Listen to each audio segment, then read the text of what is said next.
back locked into it as usual, man. Yo, so Atlantic Records finesses YoungBoy NBA out of 300 million, or they use him for, you know, accumulating 300 million. I don't even know. Yo, I feel like 2026 moving forward, these kind of titles are, you know, getting pretty obvious to, you know, damn near everybody.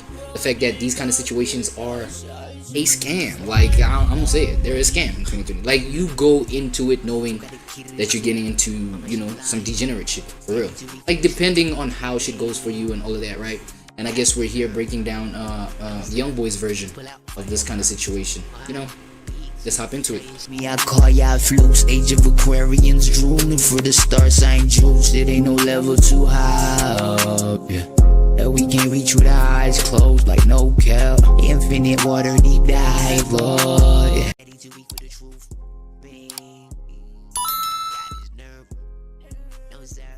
Pull out for your purchase. Tell your shit. Stick that shit for young ladies drunk on shit.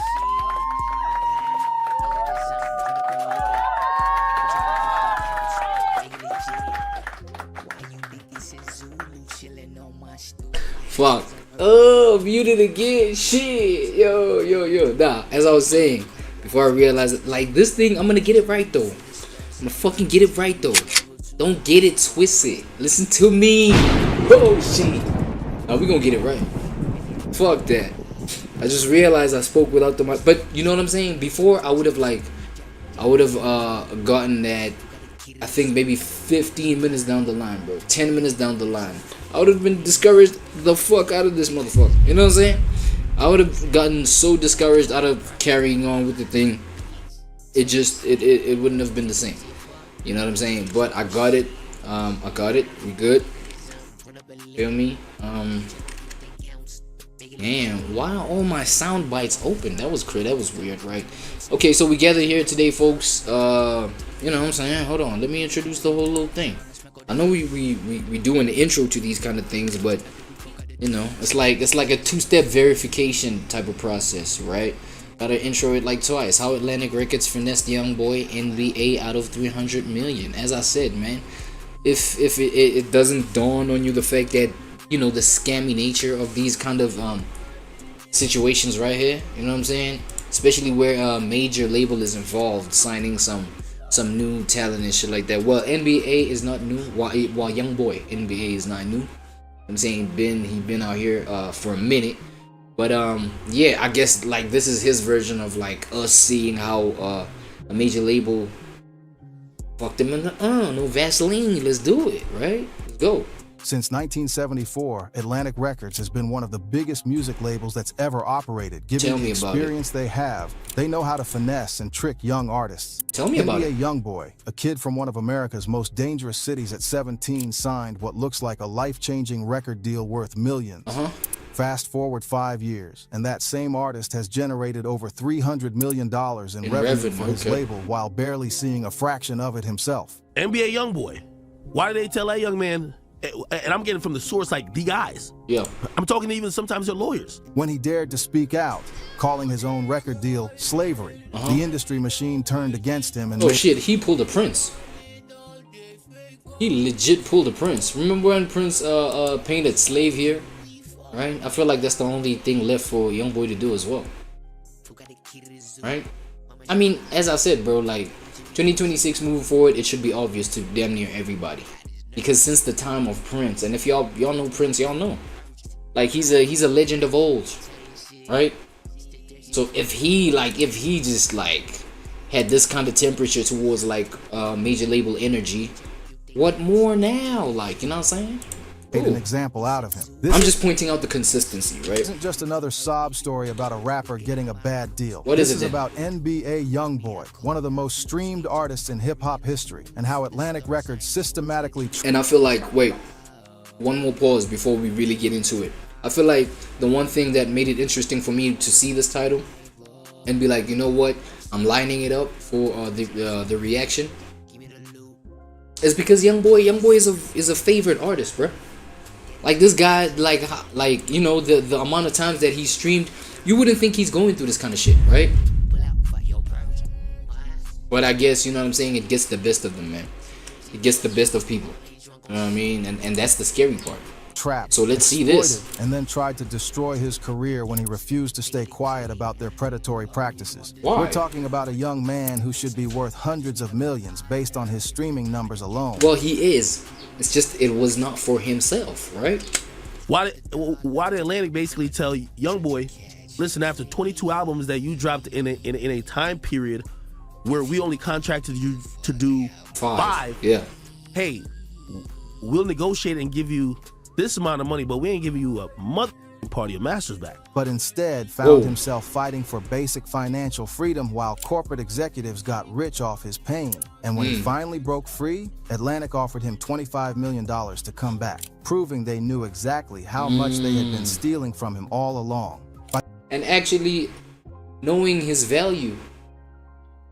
You know what I'm saying? And whether or not he spotted his own value, that's a separate question, right? At the end of this video, you'll understand exactly how major record labels operate their modern-day plantation system, why speaking truth to power in the music industry can get you blacklisted faster than you can say streaming royalties, and Tell how me about one it. artist's refusal to be silenced is changing the entire game for future generations. Changing the entire game?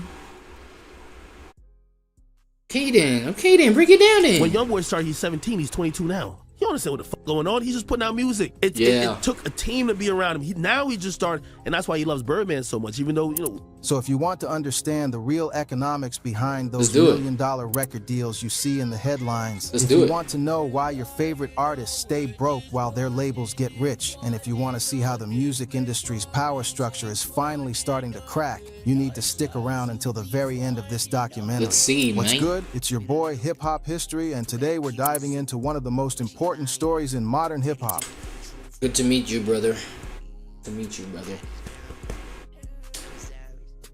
No, I don't know why I did that. My Not fault. just because of what happened, but because of It's what the it wine. reveals It's the about how wine. this entire industry really works. NBA YoungBoy's story matters because he did something most artists are too afraid to do. He pulled back the curtain and showed everyone exactly how the machine operates. Nice. And for that act of transparency, he paid a price that reveals just how ruthless this industry can be when What's that? artists step out of line. What's that? NBA YoungBoy was an artist who got a suspended 10-year sentence for being in a drive-by. He's Yep. not thinking about, whoa, this is what a music contract looks like. This is how I should do it. Oh, shit, no, yeah. he's just, yo, I'm in here. Yeah, let's talk Kentrell about it. Deshaun Gaulden was born in Baton Rouge, Louisiana in 1990. Shit, he in 99? So what, 2026, he's turning what? 27? And this nigga got 7 kids? Yo, more than that? Alright, let's hear about it. If you're not familiar with Baton Rouge, this is consistently ranked as one of the most dangerous cities in America. Are you serious? We're talking about a place where the murder rate is nearly 10 times the national average, where poverty isn't just a statistic, it's a way of life. YoungBoy's childhood was marked by instability from day one. Yep. His father was sentenced to 55 years in prison when 55. Kentrell was just a baby. His mother struggled with addiction issues, leaving him to be raised primarily by his grandmother. By elementary school, he was already moving between different family members' homes, never having that stable foundation most kids take for granted. YoungBoy wasn't just poor, he was survival mode poor. They smile up in my face, but they don't know what I've been through. Whole lot of nights I went to sleep and I ain't had no food. Thanks to my mom and my grandfather, I always had a roof over my head. We're talking Shout about out, a shout kid who out. sometimes didn't know where his next meal was coming from, who watched his neighborhood get consumed by violence, who Yeah. saw friends and family members either end up dead or locked up before they turned 20. In Baton Rouge's north side. Demons, boy. Land of the demons, dog. You know when I realized that I'm a demon myself? No, not in that strange ass way. Like, you know when I realized that I'm a demon myself? Is when I realized that, you know what I'm saying? Okay, first of all, shout out to this video, right? Hip Hop History, shout out to you, brother. For actually, you know what I'm saying, showing me the resonance that I got with this brother right here. Like, me myself, bro, like, I grew up, you know what I'm saying, survival mode type. You could say up to this day. But right now, there's more of a responsibility for me to get myself out of there, especially now that I understand myself a little bit better. Yeah, you know what I'm saying? Like, there's a responsibility for me to get myself out of those kind of situations in the right way. You understand what I'm saying? So, shout out to this brother. I resonate with this kind of energy, you know what I'm saying? And I realized that, yo, it's literally a land of demons when, you know what I'm saying, you realize from a very young age that you have nobody to depend on but yourself. You feel what I'm saying? So for the most part, I kind of understand like his energy. Like he's a guy that has a lot of rage. Is what I realized, you know what I'm saying, from YoungBoy NBA. He's got a whole lot of rage. You should like see it in his performances, in his live performances, in his studio performances when he records the music. You hear it in his vocal deliveries and shit like that. Like it's like rage, like yo, get me out this cage type rage, like, you know what I'm saying? But now you gotta question shit on, you know, at a deeper level when these kind of things persist even beyond a certain age. This man is you know, pushing 30. He's closer to 30 now, right? 2026, he's finna turn 27 if he's not, you know, yet 27. I mean, we are 18 days into 2026, so pretty early days. You know what I'm saying, unless his birthday done hit in one of these 18 days, he's already 27, he's pushing 30, and he still sounds like this, bruh. It's deep. It's deep. It's deep. It's deep. It's deep. I mean, it's you know, it's adorable when a young motherfucker, you know what I'm saying, can like kind of transmute the rage kind of energy into, you know, something artistic like music. You feel me? Inspiring the like his own audience that may be going through similar shit as to how he deals with it, and then how they can now in turn deal with it. That's provided if the music is like positive for the most part, right? Because more often than not, man, you know what I'm saying, homie music fucking toxic, bro. And I can get why. That's why I'm like, yo, I can get why. But I mean, you know, he got some like shit where you can like reflect on and just like maybe think about your kind of situations differently based off of just like his own experiences that he paints in the music. You know what I'm saying? So it's not all bad. Like, he's not all bad. You feel me? In terms of his there music, are essentially three paths for young black men: what's that? Sports, music, or the streets. streets. Yeah. For Well, typical paths for a young black a kid man. who wasn't built for athletics, music became his life. There are alternative paths that a lot of black young men have like undergone and have proved to just like, you know, make them turn out okay in life. You feel me? It's just those three paths are the typical paths. You know what I'm saying? He started writing rhymes as a way to process the trauma he was experiencing daily. Right. By age 14, YoungBoy had dropped out of school. Are you still in school? Nope. Dropped out? Oh. Yep. I'm chasing. I got a dream to chase. He was trying to help support Yo, his but YoungBoy as a kid, oh, that nigga was easy to doubt, bro. You see that his face is like kind of mischievous. You can see the mischief in his eyes, man. Come on.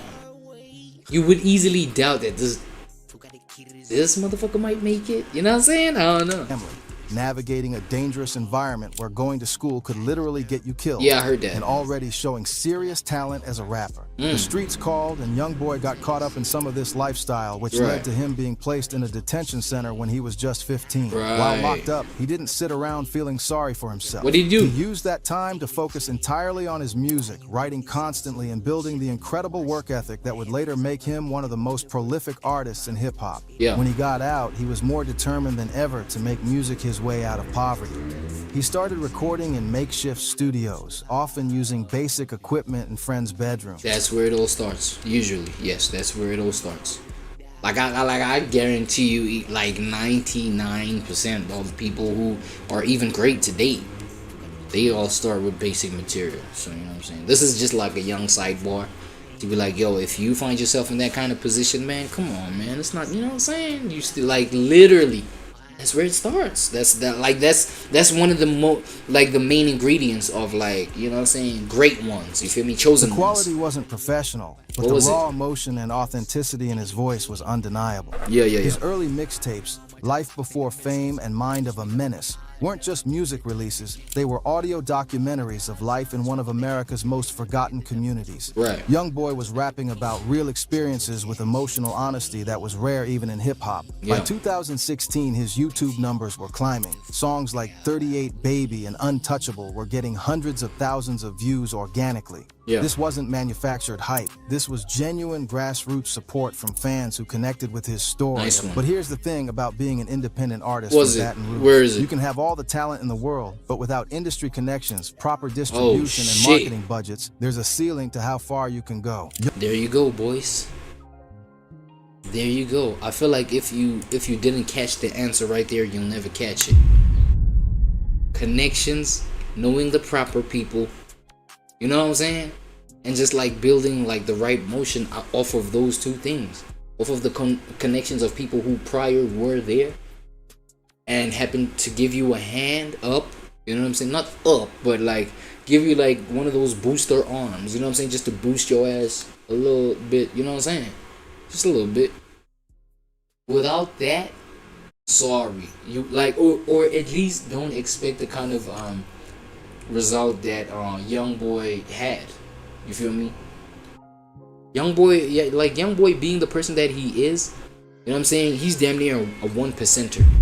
Like in what he achieved, considering everything, considering his environment, background, capabilities, and things like that. But yes, there were these qualities that actually helped him out with that, right?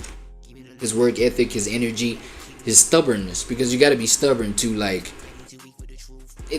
stubbornness can be transmuted into resilience. It can, you know what I'm saying, the positive version of it can just manifest into like being resilient and shit like that, right? So I guess those were some of the things that worked for this boy, right? For YoungBoy, you know what I'm saying? YoungBoy was hitting that ceiling by early 2017. Right. That's when the vultures started circling. Record labels began reaching out, sharks. promising him the world, offering amounts of money that seemed impossible to a kid who had grown up with nothing. Leading the charge was Atlantic Records, one of the most powerful labels in the industry. To a 17-year-old kid from Baton Rouge who had been sleeping on couches and wondering where his next meal was coming from, Atlantic's offer must have looked like divine intervention. Atlantic Records isn't just a music company. They're a subsidiary of Warner Music Group, one of the big three record label conglomerates that control the majority of the global music industry. We're talking about a corporation with billions in revenue, teams of lawyers, and decades of experience in structuring deals that look generous on the surface but are designed to keep artists in debt indefinitely. The Atlantic playbook for signing street rappers, like a fucking student debt. It's like that student debt system. Is formulaic. First, they identify artists who are already building momentum independently.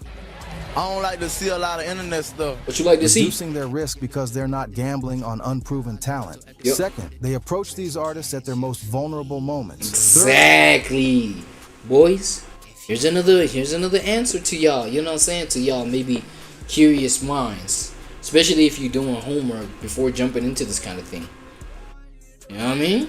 Just know that if you ain't got no story, you know what I'm saying, or underlying vulnerability about you, these motherfuckers cannot care about you. They need some sort of vulnerability to feed off of. Facts. They present contracts that are deliberately complex and overwhelming. Right. When Atlantic approached NBA... And they know you black. You feel what I'm saying? They know you're a young black man. You don't give no fucks about no reading, nigga. They gonna give you a 57-page fucking contract, bruh. They know you ain't gonna read a damn page, buddy. Oh, these motherfuckers are cold. These motherfuckers are cold. That's crazy. You know what I'm saying?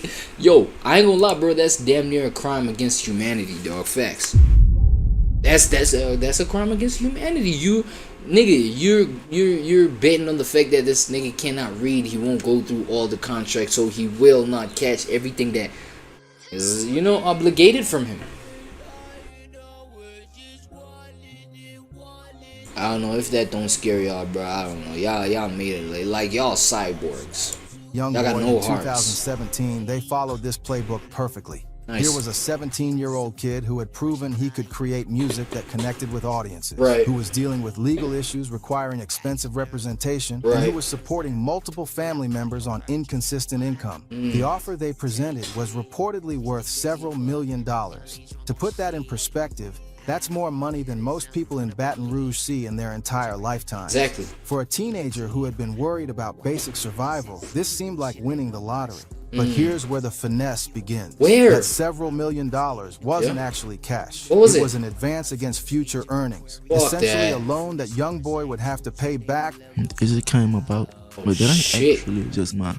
through his music sales, streaming revenue, and Yep. touring income. The contract structure gave him around 15 to 20% of his music royalties, with Atlantic keeping 80 to 85%. Atlantic also controlled his publishing, distribution, marketing budget, and essentially every aspect of his career. Let me break down the real math. Over his Atlantic contract, NBA YoungBoy generated billions of streams. His YouTube channel alone accumulated over 10 billion views. Industry experts estimate that an artist of his caliber should be earning 3 to 5 cents per stream, with total streams. I wouldn't blame it on the industry. It's all about how you go about it, and I'm not that strong. What you mean? Probably $45 to $75 million. Add touring, merchandise, and publishing, and the total value easily exceeds $300 million. Yet YoungBoy was struggling financially throughout most of his Atlantic tenure. Yeah. How? Every dollar Atlantic spent on him, studio time, music videos, marketing campaigns, what else? Was charged against his account. He had to recoup all expenses before seeing additional money beyond his initial advance. Studio time that cost independent artists hundreds became thousands charged to his account. Oh my god, bro. That's why, like, yo, I don't know if maybe like labels, they notice when you probably, I don't know if they probably notice when you have your own equipment, you know what I'm saying, and then you start declining their offers to go to the studio that they offer. You feel what I'm saying, dude? Because, like, what the fuck? Like, if you start, you know, what's the word I'm looking for, man? If you start declining their offers to go to the studio that they offer, based off of the fact that maybe you have your own equipment and you can make shit, you know what I'm saying? Whoever it is that you use, maybe you do it yourself, you know what I'm saying? To make it sound like compete within the market, you know what I'm saying? Because we do have those gems, those couple of gems in the game where it's like, yo, these guys that can make a sound fucking crispy, dog. Mad professional, mad competitive. And you ask those motherfuckers like how they do it, you know what I'm saying? They did it in their room, nigga. You feel me? I feel like, you know what I'm saying? Do y'all think, leave this in the comments, right? Do y'all think YoungBoy's situation would have turned out differently had he been the type of guy who handled his own recording, right? The raw recording, mixing, at least outsourced the mastering, you know what I mean? That's a much smarter way of going about shit. Outsource the master. But even that, like, you can, like, if you can mix something really good, it's easier to master the shit. Now imagine if you can, like, handle those things yourself, right? Imagine how much of those, you know, outsourced recording facility experiences that you would have saved on. You know what I'm saying? You would have saved a lot of money. I'm not gonna lie. Like, you know, videos that independent. I feel like it would have. Oh fuck. Okay, they finessed 300 million. They probably would have finessed at least a 2.8. No. 2.2 million to 1.8 million instead of 3. You know what I'm saying? Because of all the studio time and shit. Shot for at least you know what I'm saying, he would have saved on studio time, and maybe, you know what I mean, they would have had to expect all this recuperation from shit like, yeah, the music videos, yeah, the marketing, promotion, blah blah blah. But you know what I'm saying, 2026 moving forward, the only smarter thing to get into is literally maybe production deals. But even that, like, yo, technology has made shit so, yo, shout out to fucking AI, dog. That shit can cook up the most beautiful type beats. Like, come on, bro, just get it from AI yourself, though. Don't assign a label to go on AI for you to make me. No, yourself. So production deals, bro, that shit is fucking out the window. Facts. By now, 2026, like, that shit gotta be out the window. Facts. Like, I'm sorry. What else are we looking at? Okay, recording deals, that's been like, fuck that. That's been like I don't even know if a label still offers this, bro. Like, get the fuck out of here. Recording deals. That's why I'm like, yo, it's easier for artists to record, you know, by themselves. Look at that artist, D4VD, right? I mean, yeah, whatever. Beyond the whole, yeah, scandal, that guy, yo, anything attached to him, if the allegations are true, yeah, we fuck it. You know what I'm saying? But that guy, you know, started recording his own independent shit from having you know, being gate kept outside of using already existing music on his gameplays. He was like, man, fuck it, I'll record my shit in my own closet. Guess what? That nigga was a billion stream artist, bruh. Now imagine like he went crazy, and he handled all the recording himself. That's what I'm saying. Like, recording deals are like out of here. Production deals in the sense of maybe producing the videos, right? Videos are still something, but even that, they're being phased out. If this guy could handle like content creation and just master that, it's over with for these labels and YoungBoy. $1,000 to $10,000 cost $50,000 to $100,000, with Atlantic using preferred vendors at inflated rates. This system creates perverse incentives where labels benefit from keeping artists in debt. As long as YoungBoy owed money, Atlantic kept the majority of his earnings. He is ours. For as long as that cycle keeps going, he is your ass is mine type shit, right? After signing with Atlantic in 2017, YoungBoy's career changed dramatically. His mixtape A1W75 performed well commercially. A1W75? I don't know that one. And Atlantic's promotional machine got in playlist placements and radio spins impossible to secure independently. But behind the scenes, problems emerged immediately. His organic creative process now involved multiple approval layers. A&Rs wanted input on song selection, marketing teams controlled release timing, and executives made decisions about presenting his authentic experiences to mainstream audiences. More concerning was the financial reality. I think I need help. I got an anger problem. You do, bro. Despite strong performance. No, you do. Get some help.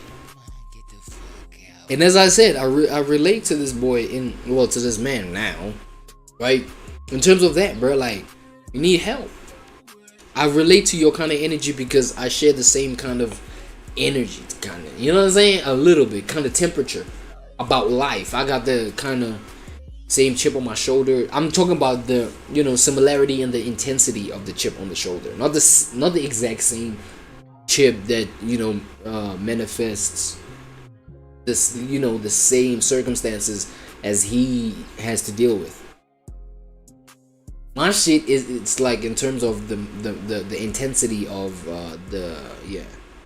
know what I'm saying? Following streaming numbers, YoungBoy wasn't seeing expected money. He was still working off that initial advance, with every Atlantic expense deducted from future earnings. By 2018, the disconnect between commercial success and personal finances became impossible to ignore. Why? Until Death Call My Name debuted at number 7 on Billboard 200. His YouTube consistently generated millions of views. His touring sold out venues nationwide. Yet YoungBoy lived modestly compared to other artists with similar success. While Atlantic label mates posted about luxury purchases, he focused on basic financial security. This wasn't responsibility. He wasn't receiving the money his success should have generated. The breaking point came when YoungBoy researched streaming payouts and industry standards. He realized just how badly he was being exploited. Exactly. And that's one thing that's inevitably gonna happen. You feel what I'm saying? Now this is a point to the major labels. Bro, if you think that like these young boys, like these YNs and these young rappers and artists and people like that, if you think they're never gonna wake up to the reality of like what you really are doing to them, you know what I'm saying? You're in for a fucked up ride, buddy. You feel me? Like, they always gonna grow, because like people grow up, eh? People grow the fuck up, bro. That's the reality of life. People grow up and they research whatever it is. Like, okay, somebody can get into the game not having done any homework, right? They just like, they're running away from, and I feel like this is about to be the MOS, moral of story, right? My MOS pod take, my MOS podcast take, you know what I'm saying? I think the main lesson here is the fact that what actually made YoungBoy so resilient is his running away from his own demons. You understand what I'm saying? Like, living strictly from the chip on his shoulder, where he's like, bro, I got a whole lot of babies to take care of, right? I got a whole, you know what I'm saying? Like, damn near a whole kindergarten, you know what I'm saying? Amount of kids like that I gotta take care of. I got like a whole bunch of family members to take care of. You know what I'm saying? Like I'm myself. I am a human being, and I gotta survive. You know what I mean? I got my own mouth to feed. So it's about like running away from just like it's the survival mechanism. Let me put it like that. The survival mechanism, the running away from the demons. Yo, what the fuck is you gonna do like with all these mouths you gotta feed? Da da da. And he just like overrides his whole humanity and his whole burnout potential. You know, the potential for him to burn out and get tired. He's like, man, I ain't trying to hear none of that. You know, I'm so tired. I feel a twitch behind my left shoulder or whatever. Like I'm ignoring the shit out of that because I know I got this money to make. And so what does that do? It puts the battery on his back for him to work extra hard. You feel what I'm saying? Thank God his body can like just facilitate for all of that kind of energy. You know what I'm saying? Because you try the same thing, you die on the spot, nigga. Like, let's be real, you would die. So I feel like he was just like super zoomed in and focused on just like the work ethic. He was like fucking, and I feel like that's what you know saved him for the most part, because a whole lot of people would go ahead and complain and this, then the third after the first 4 albums. They're like, man, fuck this. Yo, this nigga went, what was it, 20 plus albums? 2019 NBA YoungBoy consistently outperformed artists considered much bigger mainstream stars on YouTube. Industry analysts estimate artists generating his streaming activities should earn $10 to $15 million annually from music alone. Yet he was seeing a fraction of that amount. Atlantic's contract structure meant the vast majority of earnings went directly to the label. Because Atlantic controlled his release schedule, they could throttle his earning potential by limiting music output. YoungBoy's work ethic became both blessing and curse. He was naturally prolific, capable of recording multiple songs daily. But Atlantic wanted to control release pace to maximize promotional. Wait, why do they keep showing clips of Lupe Fiasco? I don't understand. Or was he also fucked by Atlantic? Impact and avoid market oversaturation. The tension reached a boiling point in 2019 when YoungBoy began expressing frustration publicly. He started making comments about feeling restricted and wanting more creative control. Atlantic tried to manage his public statements and control his narrative. They reminded him of contractual obligations and potential consequences of speaking negatively about the label. But YoungBoy wasn't built to stay quiet about injustice. Authenticity was core to who he was. Being told to suppress honest feelings about his business situation went against everything that made him successful. In late 2020, NBA YoungBoy reached his breaking point. After years of watching his music generate massive revenue while seeing minimal financial benefit, he decided to tell the truth. 10 years old, North Baton Rouge, Chippewa 38th Street, growing up in Louisiana City. The explosion came through Instagram, where he had built direct connection with his fan base. In a series of posts, he didn't just criticize Atlantic Records. He completely exposed their business model and warned other young artists.